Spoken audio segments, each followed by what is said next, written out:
Welcome to our tutorial on printing personalized PDF VT documents. My name is Clara Wiebold and I work for Prinect Service. This PDF was personalized for different customers.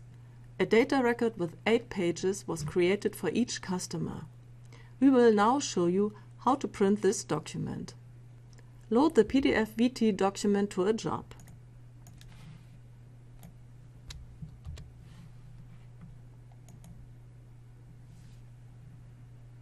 We can now begin with the print settings.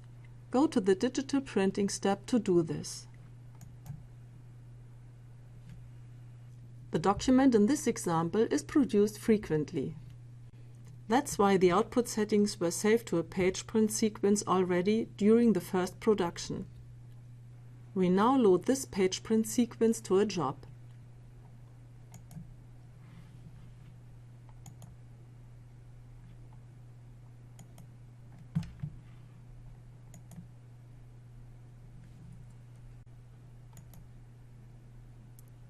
PDF VT documents can be imposed exactly like normal PDFs.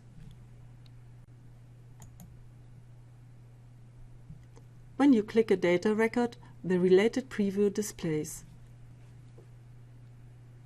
Now submit the job.